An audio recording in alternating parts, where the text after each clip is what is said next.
Welcome to Yasa lifestyle. இந்த ஹாட்டான கிளைமேட்டுக்கு சில்லுன்னு கோல்டான சாக்லேட் கோல்டு காஃபி குடிக்கலாமா? ஃபர்ஸ்ட் 2 கப் மில்க் எடுத்துக்கோங்க. ஸ்டவ் ஆன் பண்ணி சட்டியில் பாலை வச்சு அதில் ஏலக்கி, கிராம்பு இது ரெண்டும் போட்டுக்கோங்க. இது ஆப்ஷனல் தான், எனக்கு அதோட ஃப்ளேவர் பிடிக்கும், ஸோ நான் போடுறேன். உங்களுக்கு பிடிக்கலாம் தாராளமாக நீங்கள் ஸ்கிப் பண்ணிக்கோங்க. அப்புறம் அதை ஒரு 5 to 10 மினிட்ஸ் நல்லா பாயில் பண்ணி அதை தனியாக எடுத்து வச்சுக்கோங்க. அப்புறம் என்கிட்ட ஹோம்மேட் சாக்லேட் இருந்துச்சு, உங்கள்கிட்ட சாக்லேட்டே இல்லைனாலும் பரவாயில்ல, ஸ்கிப் பண்ணிவிடுங்க.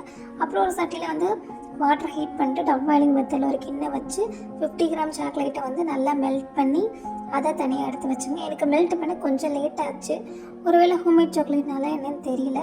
ஸோ அதையும் மெல்ட் பண்ணி அதை நான் தனியாக எடுத்து வச்சுக்கிட்டேன். அப்புறம் ஒரு கிண்ணி எடுத்துகிட்டு 4 table spoon sugar, 2 table spoon instant coffee powder, எந்த காஃபி பவுடர் இருந்தாலும் okay, 2 table spoon warm water mix பண்ணி நல்லா கொஞ்சம் கொஞ்சமாக அதை மிக்ஸ் பண்ணணும்.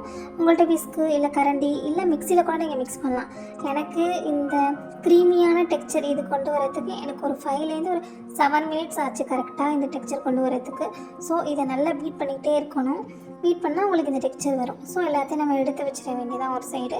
அதுக்கப்புறம் ஒரு மிக்ஸி ஜார் எடுத்து அதில் காய்ச்சின பாலை வடிகட்டி அதை எடுத்து வச்சுப்போம். அப்புறம் உங்களுக்கு எவ்வளோ ஐஸ் தேவையோ அதுக்கான ஐஸ் க்யூப்பு இல்லை ஐஸ் வாட்டர் என்ன வேணாலும் நீங்கள் போட்டுக்கோங்க. அது போட்டுட்டு அதுக்கப்புறம் காஃபி சொல்யூஷன் இருக்குல்ல அதையும் போட்டுக்கோங்க. அப்புறம் மெல்ட் பண்ண ஹோம்மேட் சாக்லேட் இருக்குல்ல அதையும் போட்டுக்கோங்க. இல்லைனாலும் பிரச்சனை இல்லை, என்கிட்ட இருந்துச்சு அதனால் நான் போட்டேன். எல்லாத்தையும் போட்டு நல்லா ஒரு ஃபியூ செகண்ட்ஸ் நல்லா பிளெண்ட் பண்ணோம்னா நமக்கு அருமையான homemade chocolate cold coffee ready ஆகிடுச்சு. இதில் நீங்கள் கார்னிஷிங் பண்ணுறது, டெக்கரேட் பண்ணுறது எல்லாம் பண்ணிவிட்டு நீங்கள் அதை குடிக்கலாம். சூப்பராக இருந்துச்சு, நிஜமாகவே உண்மையாகவே சூப்பராக இருந்துச்சு. ட்ரை பண்ணி பாருங்கள்.